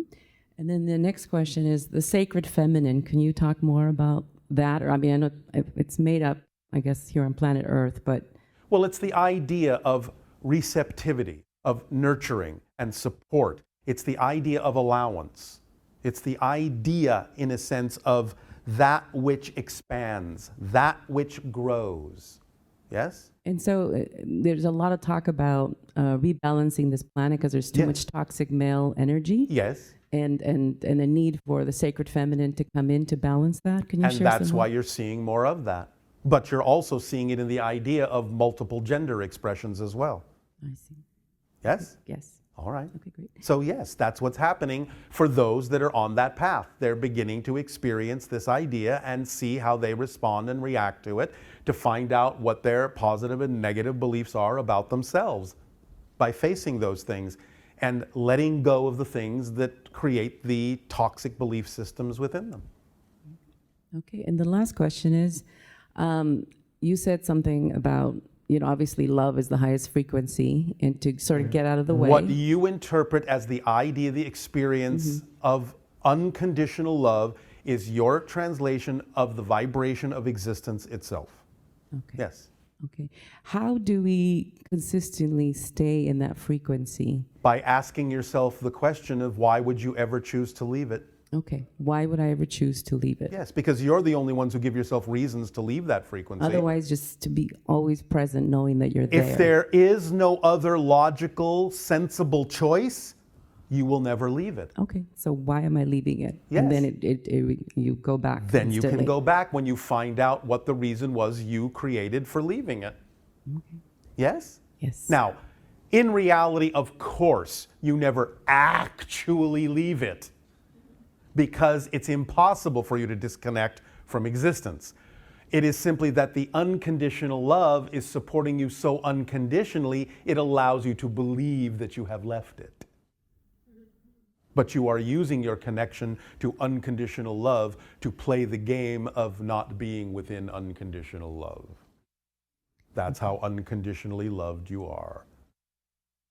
Does that make sense? Yes. Look for the paradox in these things, and you will find your point of power.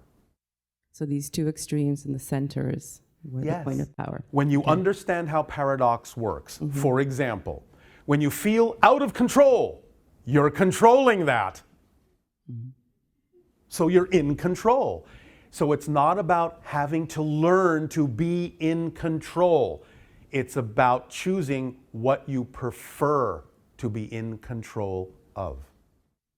When you feel you lack trust, understand the point of paradox. There is no such thing as a lack of trust. You have to always trust something to be true, or you would have no experience whatsoever.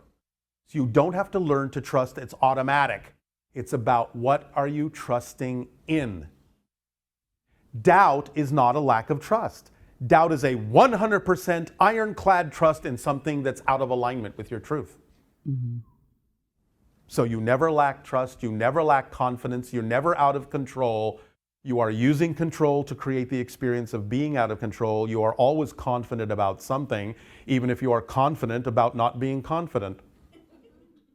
Okay. And you are always trusting something to be true. There is no such thing as a lack of trust. There is only a trust in lack.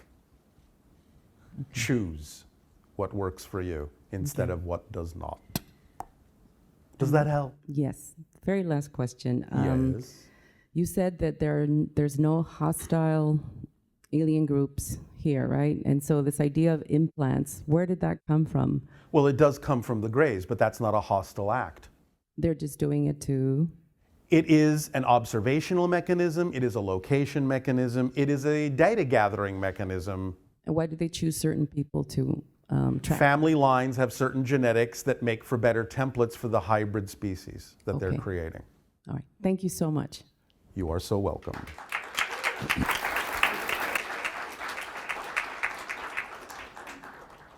Good evening, Bashar. And a good day. Just want to say it's an absolute pleasure to be here with you today. And for us as well. I've been following you for about 5-6 years now, maybe, and it's just... You have?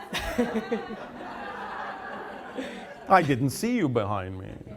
Well, I'm good like that, hide and seek. Oh, all right. Yeah, and it's just really nice to be in the picture for a change as opposed to, you know, I guess watching this through a screen. Oh, all right. And yeah, so... You're still watching it through a screen, but of your own make. Awesome, I love it. Yeah, so just a bit of background to this first question. I've been working with ayahuasca for a number of years now. All right. An earth teacher. Yes, indeed, and a wonderful one as well, I bet. Yes, she is. She is indeed. And one of the ceremonies I had was quite profound with me, which I didn't actually realize until after the fact. Yes. And during this ceremony, I felt an energy sort of moving through my body, and it almost felt as if it was another entity, as it were. It's more of you. Okay. And that sort of leads into what I was going to ask as well. So from that ceremony, I realized about 4 or 5 months later, I would go into meditation and I would go into this sort of similar ayahuasca headspace. Yes. And I would feel this energy come through again, and I would start yawning uncontrollably, almost as a space of 10, 11, 12 times in a space of a minute. You have to take in more oxygen to handle higher frequencies. That's why the automatic breathing pattern of the channel before you. Yes? Yep. Perfect. And yeah, from that point onwards, I realized that I could work with this entity a lot more in a conscious manner. Yes. And over the course of months, it started learning to walk in my body, move in my body, started learning to use my hands. And yeah, it's been a process of working with this entity or a number of entities. All right. And yeah, over the course of the past year and a half, I've been working with these entities where I could sort of almost flick a switch within my brain, and I could bring these entities through, and they would start, you know, almost working within my body and moving a lot of energy through. So to speak. Because again, remember, it's like tuning forks. They may be giving off a frequency that then you are choosing to match so that you mirror them with your own energy. It can feel like it's theirs, but the only energy any of you can ever feel is your own. But if you match their frequency, it will feel like it's them because you recognize it as a frequency that they give off. Cool. And that pretty much answers my question about just the sort of mechanics on a physical level as to what was happening there. Yes. Yeah, is there anything more that you can maybe speak to more specifically as you read my energy as to what's happening there in terms of... I'm only going to give you one particular alteration of the word. Please do. Ayahuasca. Can you elaborate on that?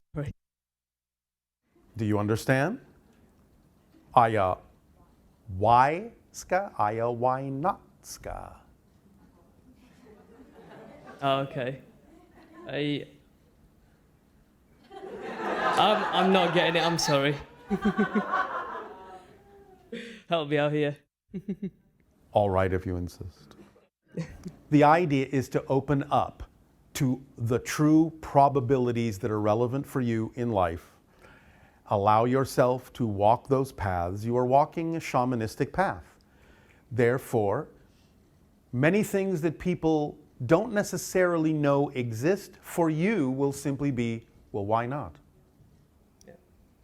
And you will experience different realities on the shamanistic path. Yeah. Yes? That sort of touches into one of the ceremonies I had when ayahuasca called me a sort of a bridge between worlds as well. Yes. So yeah, that's beautiful. Thank you. You're welcome. And yeah, just leading into that as well, again, during one of the ceremonies, I felt a lot of these mantis-like beings sort of working through me and placing certain implants within me to help facilitate that movement of energy. Is my understanding there correct? Or? Okay. The thing you're calling implants are slight alterations of your genetic template. Okay. This is a more modern version of the concept of implants now. Can you elaborate on that a little bit more? Or? I just did. Okay. The idea is that it requires an alteration of your genetic template. A few genes here and there are altered and arranged differently and will function very similarly to the idea of the old implants without there actually being a physical one. Oh, great. Okay, thank you. Yes. Yeah, yesterday I had an interesting experience being in the room. I sort of felt there were many more members of your species than just sort of yourself going. Everything is here and now. What your senses expand to determines what it is you're able to pick up on about what's present. Okay. Yes? Yes. There are many listening in all the time. Yeah. Yeah, I sort of felt, it almost seemed as if they were working on me as well, and I felt a movement of energy. You are doing the work. They're giving you the opportunity to do the work, but you're doing the work on yourself. Please remember this principle. We understand that you often ask for assistance, ask for help. You never really need to ask for the help. All the help you can possibly ever be given is being given to you. When you ask for help, what you're doing is aligning yourself to the realization of becoming aware, more aware of the help you're already being given. But you can't be given any more than you're already being given because you're being given everything you can be given. Always. It's always here for you. You just have to tap into it. Putting yourself in that state of grace, asking for it, is not asking for something you don't have. You're not asking for something you aren't already being given. You are asking to open up in a state of grace and become more aware of what's already here for you. Because you have everything you need. Yep. It's never held back. Right. Remember, unconditional. Yep. It's up to you not to block it. Thank you. Thank you. I'm curious, when you do your thing where you take it one moment and then you start clicking your teeth a little bit, I'm curious. I don't click my teeth. Well, click Daryl's It teeth. is a bodily reaction to certain flows of energy that represent certain things we might be doing on our side. Yeah, and I'm curious about that. Can you elaborate on We are checking in with other entities about what it is appropriate for us to tell you. Okay. Because we can't interfere with your own path. We often check in with your own higher minds, and the higher mind says, nope. Okay. Don't spoil the presents.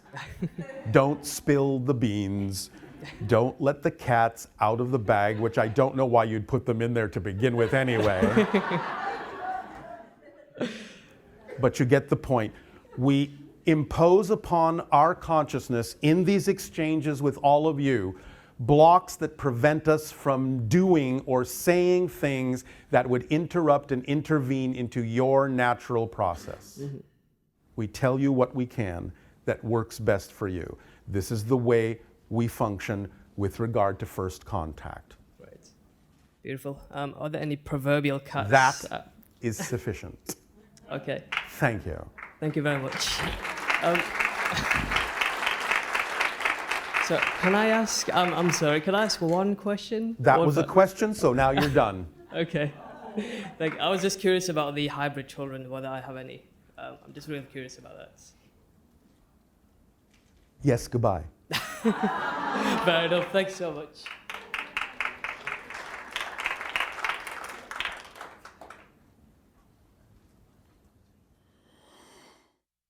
Hello, Bashar. And you good day. Yeah, good day and evening.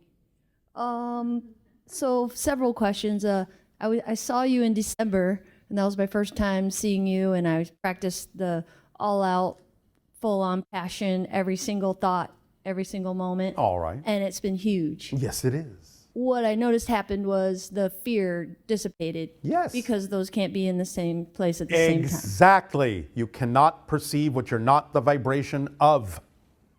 Therefore, when we were talking today about the interstellar alliance and how the Earth is, we're trying to become a part of that. You're not trying, you're becoming. We're becoming that. What is the interstellar alliance? It is what you might imagine. It is a collection of interacting various civilizations throughout the idea of the cosmos. And there are several different kinds of alliances. Our interstellar alliance isn't the only one. We are aware of many different alliances, what you might call associations of worlds or federations, whatever term you wish to use. But there are many of them. Okay, so when I came here this weekend, I really kept noticing, and in the past few weeks, how much fear is here on the planet. So Yes. I notice I'm really like ascending because I'm noticing it, how, wow, pervasive it is. Yes. So what is, maybe like I'm asking two questions out of this. Yes. Personally for myself, and then collectively for all of us here Yes. and beyond. Yes. What's the best way that we can help each person or group of people or the whole collective conscious to release that fear? I know it's a choice to be made by each person, but if I can pick the thing to do that would be my highest passion to help the most people on the planet, that would be like really super awesome. But when you say pick the thing that is your highest passion, that's easily done. Why are you here today? You made a choice to come here, we assume, because at this moment, this dialogue is representative of your highest passion in this moment. When this dialogue is over, what options are available to you? Take a walk, read a book, talk to a friend, see a movie, eat a meal. Pick the one that is more exciting, even just the tiniest bit more exciting than any other choice, and you will still be picking your highest passion in that moment of things you are able to take an action on. That's all you have to keep doing. It'll start snowballing into bigger and bigger expressions automatically. But if you just keep doing that, even if it maintains on what you might call a typical ordinary level of everyday things that you're passionate about doing, you will still give off the frequency that gives other people the choice to see in you as a living example that you're living your joy every moment, no matter how simple it may seem. And that's what gives them the option to choose that for themselves too, just by seeing you doing it. But that's all you can do.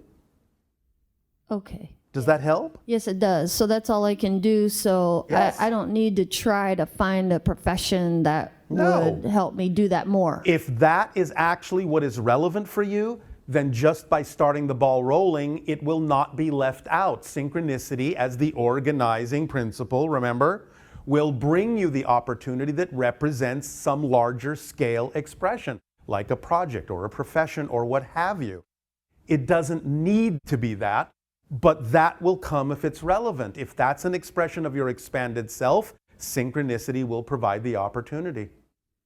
Okay, And all you have to do is act on it in the best possible way you can that's representative of your passion, with no insistence or assumption as to what the outcome should look like. Yeah, that's awesome. Yes, it is. I can do it. Okay, so then another question for me and hopefully the other people is, does it matter, like other people were referring to the hybrid race and where they're from and what kind of species they are? Yeah. Would that help a person? Would it help me and other people? Not necessarily. To know that? Not necessarily. Okay. No. There are many, many people on your planet living very spiritual, very metaphysical lives who have never heard the word spirituality or metaphysics. It's just innately the way they're living. You don't have to know any of these labels to live your truth. Okay, great. That was my. And then the last question is, thank you, is one of the ladies brought up about the EMFs, and then suddenly I then thought, well, was that a fear-based paradigm? Because in some sense, yes. Okay, so because that's. But again, it's important to honor your belief if you don't believe there's any other way around it. Yes, because if you believe that certain things will work for you as permission slips, then it's okay to use them until such time as you evolve beyond the idea of needing that particular permission slip.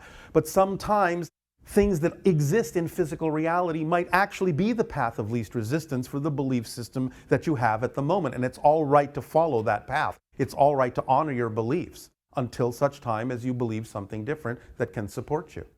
Yes? Yes. Does that help? Yes, it does. Thank you. I just want to say one more thing. I love you. Our Thank unconditional love to you as well. Thank you. Thank you. Oh. And by the way,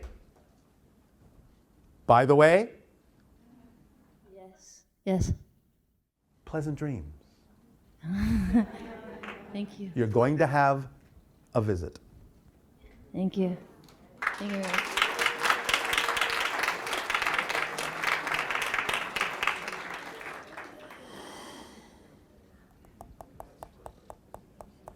Hello, Bashar. And you good day. I first want to start off and say thank you for all the information you've provided tonight. Again, it is our pleasure and our passion. Yes, it has been super resonant and beneficial with a lot of the themes I've been exploring lately in my life. All right, thank you. Lately, I've been connecting with Egyptian energy and Egyptian culture. Yes. Pretty intensely. All right. And I've just been curious as to what the Ankh symbolizes more deeply. Eternal life. Okay. Yes? Yes. That you are eternal, indestructible, infinite. Yes? Yes. All right. And shifting to another topic, I've recently been involved in a car accident. Oh, how exciting. Yes. Sometimes you will shift yourself very quickly in certain ways to get your attention. Yes, and that's what I wanted to experience. Like, I walked out completely unharmed, completely safe, and all right. And it was a pretty bad accident, and I just felt really blessed and grateful to walk out. All right. Okay. Again, you took advantage of your connection to the concept, the true fundamental seed concept of the Ankh. Yes. You are indestructible and eternal. Yes. And you proved it to yourself. Yes. Now, I'm not suggesting you keep doing that. Yes. Got it. But you used it in a way that showed you something you otherwise felt you may not learn any other way as abruptly or as strongly. Yes, I think that's definitely what I needed to learn from it was realizing that like I am indestructible and nothing can attack me or harm me. Not really. Yes. No. You can pretend, you can play that game, and it's all right to have that experience. Yeah. If you learn from it, it will benefit you anyway. Got it. Because again, remember, it's not about what happens Yes. that matters. It's about what you do with what happens that matters. Yes, thank you. Yes. And? I've also been really fascinated and attracted to the number 8. Oh, all right. And so I was just wondering if you have any information that's about... Did we not just talk about infinity? Got it. Yes? Yes. All right. And then lastly, I've heard you speak about the rubber band analogy before. Yes. If you pull back farther and farther and farther and farther into darkness when you finally let go, you will fly that much faster and that much farther into the light. Yes. Like a rubber band. Yes, thank you. I just wanted to hear it again. I really like it. Happy to oblige. Yes, thank you. Thank you.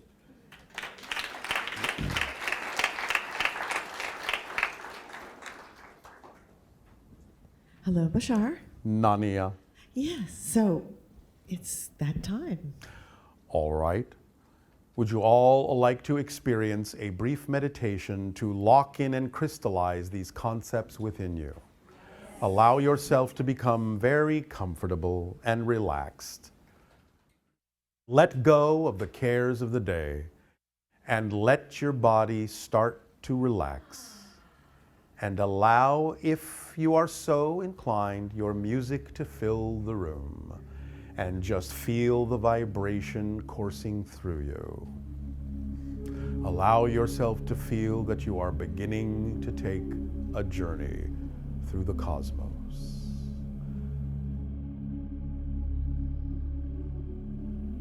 You are explorers within yourself, and the deeper you go within, the farther out you can explore.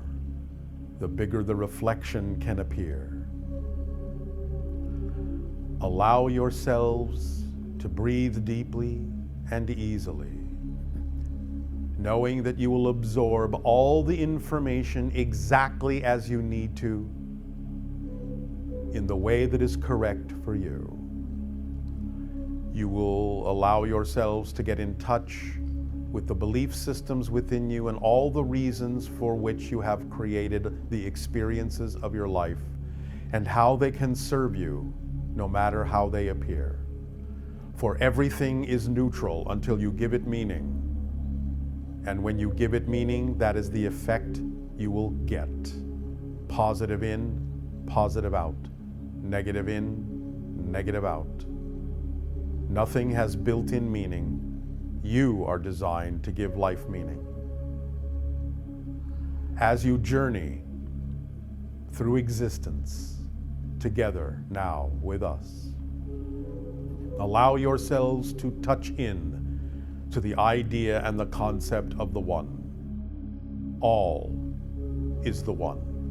The One is the All. Allow yourselves to recognize the reflection of the other that allows you to know you are the self. For this is the seed of self-awareness. This is the seed of consciousness. And as your consciousness begins to recognize this reflection, it experiences that center point in the Trinity. Between the two, the point of power in paradox. The center from which all things issue. Deep within your being, deep within your soul, deep within your consciousness. And as you continue to expand inward and outward on this journey,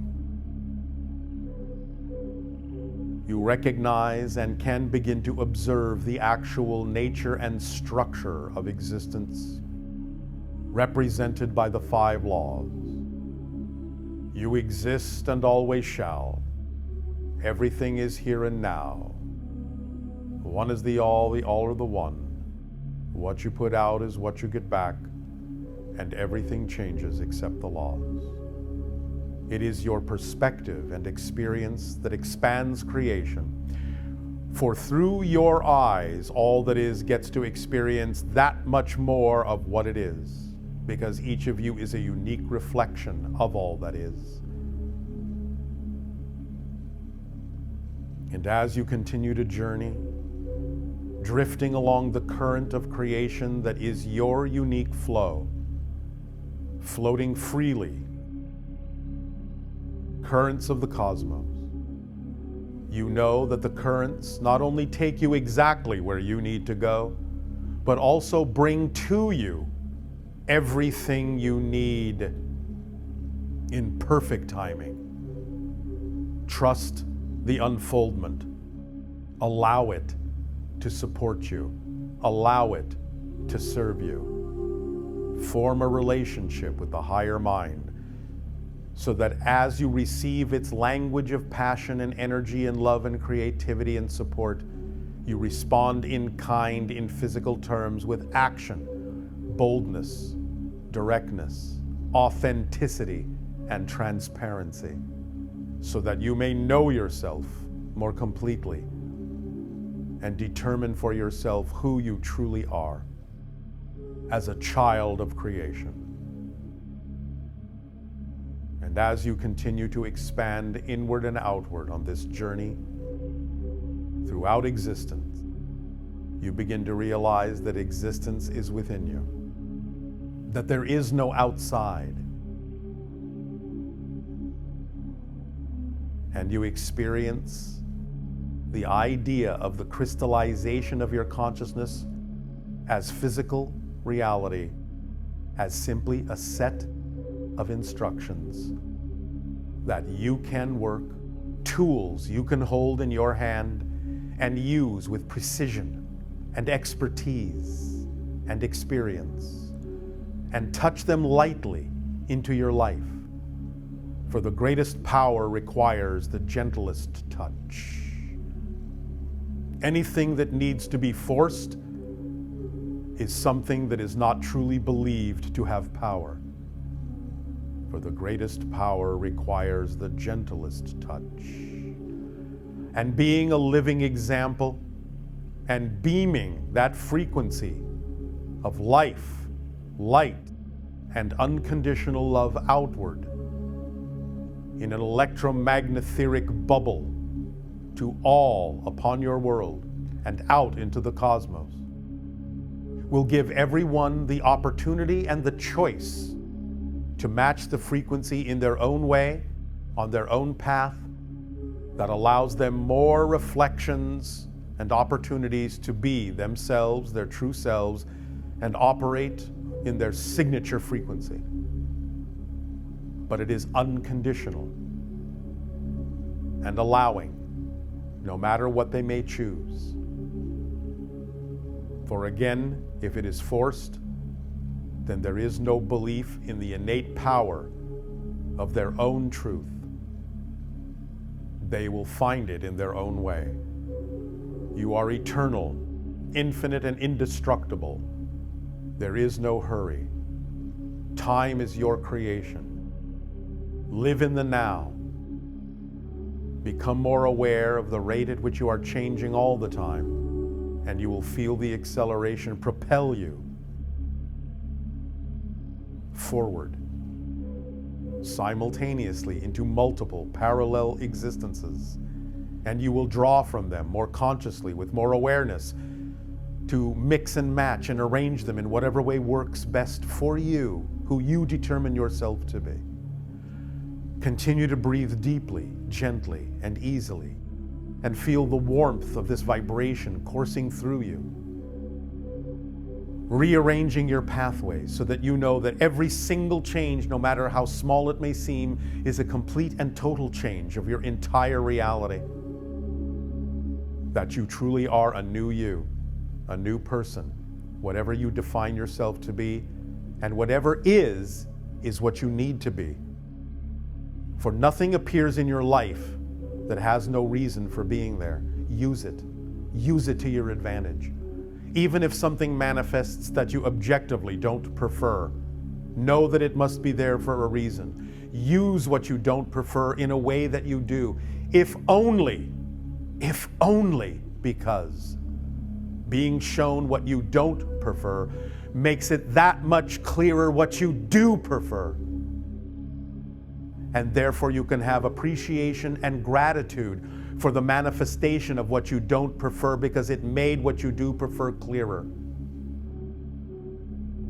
You are always given what you need. You are never alone. You always have assistance. You always have guidance. You are always given unconditional love. There is no reason other than the reasons you create to withhold that unconditional love from yourselves. For you are worthy by the fact of your existence. For creation does not make mistakes. Belief that you are unworthy is arguing with creation, an argument you will never win. Relax into your worthiness.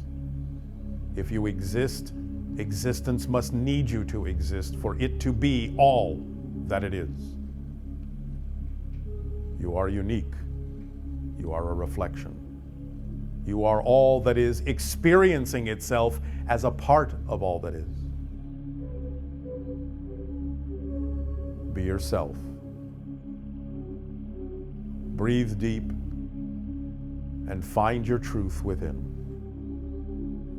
Know that you are different from moment to moment. How you define yourself is who you are. Be your path. Act on your passion. Let go of insistence, because insistence is resistance to the natural self. You belong. You are worthy. You are beautiful. You are loved. Continue to breathe deeply and easily and gently. Be kind to yourselves. And please remember, the first step toward enlightenment is to lighten up on yourselves. Don't take things too seriously. Have fun. Relax. And once again, remember, surrender is not surrendering control. Surrender is surrendering to the control that's already built into you. Allowance is your rudder. Passion is your compass needle. Action is the wind in your sails, carrying you across the cosmic sea, having adventures and journeys of imagination and wonder and mystery and discovery, forever and ever and ever without end. For there is no end, for there was no beginning. Existence simply is. Time is subject to existence. Existence is not subject to time. Continue to breathe and let go of that which does not serve you. Let go of that which is no longer relevant for you. Let go of that which doesn't belong to you.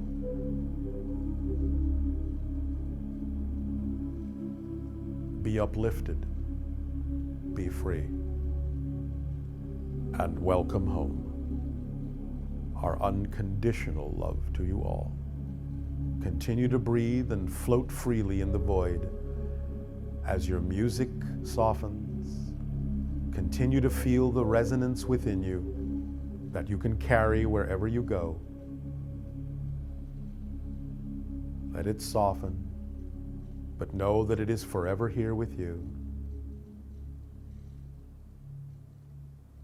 Let it go to silence. And let that silence speak volumes within your heart, your mind, your body, and your soul, and your spirit. We thank you for the co-creation of this interaction and your allowance and gift to us of experiencing through all of you that many more facets of the multidimensional crystal of creation. Once again, our unconditional love to you all. Good day.